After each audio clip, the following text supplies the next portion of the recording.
Water ఇవ్వడం, electricity సరిగ్గా ఇవ్వడం, ఇన్ఫ్రాస్ట్రక్చర్ సరిగ్గా క్రియేట్ చేయడం ఇది మా బాధ్యత గవర్నమెంట్ గా, లా మేకర్స్ గా. కానీ వాళ్ళ డెవలప్మెంట్ అంటే ఏం చెప్తున్నారు? ఉన్న ఇండ్లను కూలగొట్టాలి, ఉన్న ఇండ్లను కూలగొట్టి మేము గాంధీ గారికి లేకపోతే ఇంకా ఎవరో పెద్ద మనుషులకి నివాళులు అర్పించాలి. ఇదేనా నిజమైన డెవలప్మెంట్? నేను నిన్ననే ఒక రిక్వెస్ట్ చేశాను.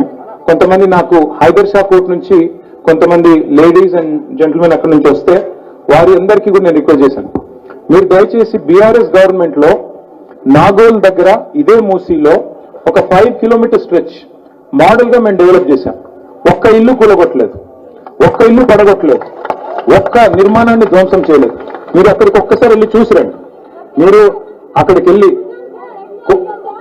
कुछ लोग देख के आए, नहीं जो लोग नहीं देखे उनकी बोल रहा हूं, जो लोग नहीं देखे उनसे मैं कहना चाहता हूं, आपसे रिक्वेस्ट करना चाहता हूं, एक 5 किलोमीटर हमने मॉडल के तौर पे, पायलट के तौर पे हमने इसी मूसी में नीचे की तरफ नागोल और उप्पल की तरफ, उप्पल बगायत की तरफ 5 किलोमीटर बीआरएस गवर्नमेंट ने डेवलप किया. वहां पे क्या क्या किया हमने? वॉकवेज डेवलप किया, लैंडस्केपिंग किया, ओपन जिम्स किया, गज़ेबोस किया, पार्क्स किया, साथ ही साथ कुछ खेल के मैदान भी हमने वहां पे खड़ा किया. आप कभी भी जाके देख सकते हैं, आज भी है वहां पे एक बहुत बड़ा फ्लैग पोस्ट भी लगा है.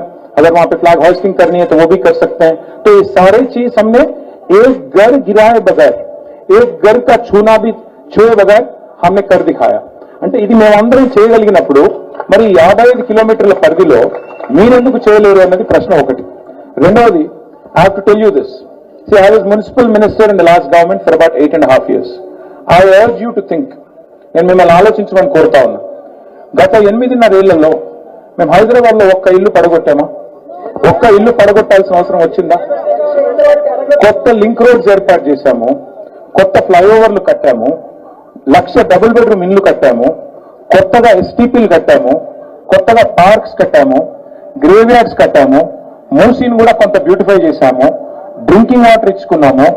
పవర్ కట్స్ ఇదివరకు ఇదే మధు పార్క్ రిడ్జ్ లో 2004 లో పవర్ కట్స్ ఎట్లా ఉండేది?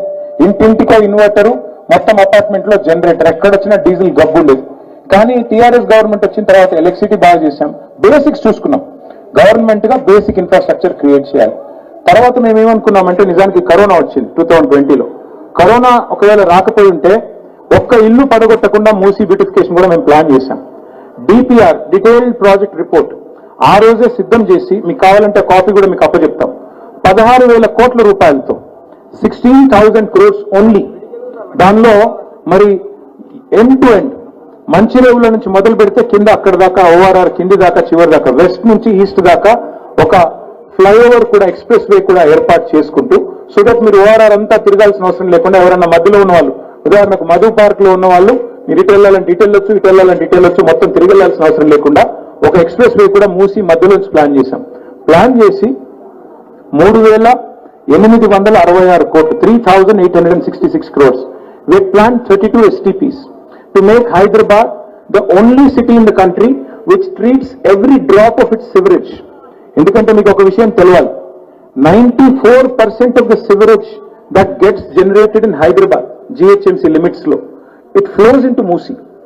Moosi is both a boon and a bane for Hyderabad. Because it is a boon because natural గా ఎప్పుడైనా పెద్ద వర్షాలు పడ్డప్పుడు నీళ్ళన్నీ కూడా బై గ్రావిటీ మూసీలోకి వెళ్ళిపోతాయి, కిందికి వెళ్ళిపోతాయి. సో సబ్మర్జెన్స్ కానీ ఇనండేషన్ కానీ ఉండదు. At the same time unfortunately because of lack of vision, lack of interest, lack of focus, Moosi became a sewerage. Moosi essentially became a sewerage.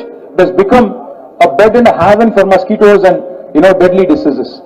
What we have tried to do is, we have tried to ensure every single drop of sewerage that gets generated in Hyderabad city limits, about 2,000 MLD. 1 MLD is 1 million liters per day.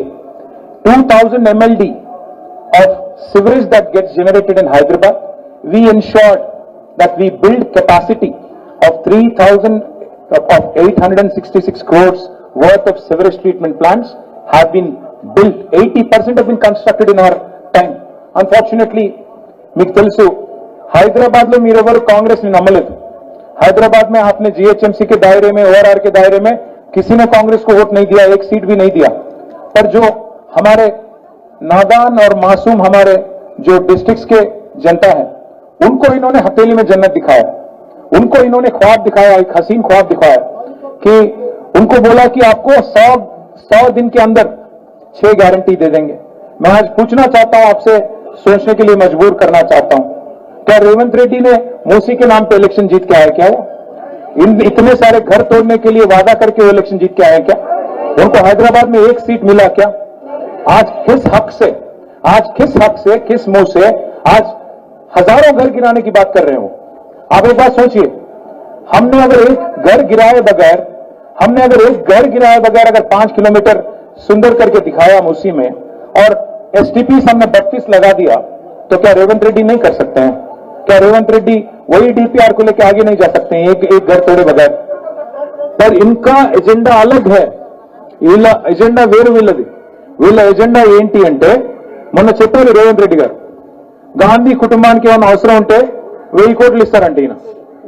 అంటే ఈయన 1000 కోట్లు ఇస్తానంటే ఎన్ని వేల కోట్లు వెనకేసుకోవాలి? ఈయన మామూలుగా ఇచ్చేవాడా? ఆయనకే 1000 కోట్లు ఇస్తాను డొనేషన్ అంటే ఈయన కొన్ని వేల కోట్లు దాచుకునే బాపతి, ఇది ఇప్పుడు కేసు కాదు ఇది. కాబట్టి ఆయన ఉద్దేశం ఏంటంటే, మీరు గమనించండి, పేదవాళ్ళకి ఇచ్చిన ఒక్క హామీ నెరవేర్చాడు. ఎవరైతే ఈయనను గెలిపించారో ఊర్లలో రైతు బంధు ఇస్తాను అన్నాడు. కేసీఆర్ గారు 10,000 ఇస్తే నేను 15,000 ఇస్తానన్నాడు. ఇస్తున్నాడా? కేసీఆర్ గారు కౌలు రైతులకు ఇవ్వట్లేదు, నేను కౌలు రైతులకు కూడా 22 లక్షల మందికి రైతు బంధు ఇస్తానన్నాడు. ఇస్తాడా? ఎందుకు ఇవ్వడు అంటే వాళ్ళు కమిషన్ ఇవ్వరు కదా, ఇవ్వడు. పేదవాళ్ళకి చెప్పాడు నెలకు మహిళలకు 2,500 ఇస్తానని, ఇస్తున్నాడా? ఇవ్వడు, ఎందుకంటే వాళ్ళు కమిషన్లు ఇవ్వరు. మరి మూసీ మీద ఎందుకు పడ్డాడు? ఒక్కటే కారణం, 1,50,000 కోట్లకి దీని ఎస్టిమేట్లు పెంచి ఇందులో డబ్బులు దండుకుని రియల్ ఎస్టేట్ పేరిట భూములు గుంజుకుని మీ ఈ మొత్తం బిల్డింగ్లని పడగొట్టి ఇక్కడ గాంధీ గారి విగ్రహం పెడతారంట. నేను ఒకటి అడుగుతాను, అక్కడ అంబేద్కర్ గారి విగ్రహం కేసీఆర్ గారు 146 కోట్లతో పెట్టారు. సెక్రటేరియట్ పక్కన హైదరాబాద్ సెంటర్ లో ఓన్లీ 146 crores. ఇక మా ప్రశాంత్ రెడ్డి గారు ఇక్కడే ఉన్నారు. ప్రశాంత్ రెడ్డి గారు అప్పుడు R&B మినిస్టర్, ఆయన కట్టించారు. ప్రశాంత్ రెడ్డి గారు ఆ రోజు 146 crores తో అంత పెద్ద 125 feet స్టాచ్యూ ఉన్న అంబేద్కర్ గారి విగ్రహం పెడితే మేము ఒక్క ఇల్లు పడగొట్టలేదు. ఈరోజు ఆ విగ్రహానికి ఏమో మొత్తం తలుపులేసి బందీ పెట్టి తాళం వేసి అక్కడికేమో ఎవరిని పోనివ్వట్లేదు. ఈయనకంటే పెద్దవాళ్ళంటే ప్రేమ ఉందంట. అంబేద్కర్ గారిని గౌరవించినాడు గాంధీ గారిని గౌరవిస్తాడా? అంబేద్కర్ గారి విగ్రహానికి బందీ చేసినాడు ఇక్కడ మీ అపార్ట్మెంట్లు పడగొట్టి గాంధీ గారి విగ్రహం పెడితే ఆయన మంచోడైపోతాడా? ఇంకోటి, మేము 150 కోట్లతో విగ్రహం పెట్టగలిగినప్పుడు 5,000 కోట్లు ఎందుకు అవసరం పడుతుంది? నీకు బంగారు విగ్రహం పెడుతున్నావా? అంటే మనకు తులం బంగారం ఇస్తాన్నాడు కదా, ఆ తులాలన్నీ ఇక్కడ గాంధీ గారి బొమ్మలో పెడతాడు ఏందో మరి నాకే తెలియదు. 5,000 కోట్లు ఎందుకు? ఎవరు అడిగాడు నిన్ను? నేను ఏం అడుగుతున్నారు వాళ్ళ ప్రజలు? హైదరాబాద్ లో రోడ్లు లేరా నాయన అంటున్నారు. హైదరాబాద్ లో దోమలు కొట్టే మందు లేదంట. ఆ దోమలు కొట్టే మందు కూడా మన GHMC అధికారులు ఒకరికొకరు దోచుకుని పంచుకున్నారు, కేసు పెట్టారు వాళ్ళ మీద. నేను చెప్పట్లేదు, ఆ మొహం లేదు. కానీ రైతులకు యూరియా టెస్ట్ ఇచ్చే మొఖం లేదు ఈయనకి. ఈయనంట 1,50,000 కోట్లు కట్టి వెనకాల చెప్పారు. వెనకాల నుంచి అమ్మాయి మన నేను చూసిన వీడియోలో మాట్లాడింది, మింగ మెతుకులేదు కానీ మీసాలకు సంపంగి నూనె పెట్టాడంటే ఎవడు వెనకాల. ఒకవైపు ఏమో అప్పులు అయిపోయాయంటాడు, ఒకవైపు కేసీఆర్ గారు నాకు చిప్పిచ్చిపోయారంటాడు, ఒకవైపు ఏమో లంకె బిల్లులు లేవంటాడు, ఒకవైపు ఏమో ఢిల్లీకి పోతే నేను చెప్పులు ఎత్తుకుపోయేటోళ్ళగా చూస్తున్నారంటారు. మరి దొంగలాగానే చూస్తారు కదా, ఇంకేట చూస్తారు. నేనేమంటానంటే, దయచేసి మీకు అందరికీ చేసే విజ్ఞప్తి ఒకటే, మేము ఇక్కడేదో రాజకీయ దుగ్ధతోనో ఆయన గారి మీద కోపంతోనో మేము ఇక్కడికి రాలేదు. We have come to explain to you that there is a model of development which can develop Musi also without destroying and without disturbing one house. ఒక్క ఇల్లు పడగొట్టకుండా మూసీని డెవలప్ చేసే అవకాశం మనకుంది. ఆ మోడల్ మేము మీకు చూపెడతాం. I will demonstrate it to you, I will show it to you because we already have the plans. దానికి ఏ ఇల్లు పడగొట్టాల్సిన అవసరం లేదు. మీకు ఎగ్జాంపుల్ నేను చెప్తాను. హుస్సేన్ సాగర్ ఎప్పుడన్నా ఓవర్ఫ్లో అవుతే కిందికి అశోక్ నగర్ నాలా నుంచి నీళ్లు వచ్చి మూసీలో కలుస్తాయి.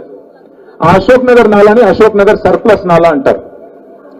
ఆ అశోక్ నగర్ సర్ప్లస్ నాలా మా గవర్నమెంట్ లో ఉన్నప్పుడు దాన్ని వైడనింగ్ చేయాలని చెప్పి ఒక ప్రపోజల్ వచ్చింది, నాలా వైడనింగ్ అని.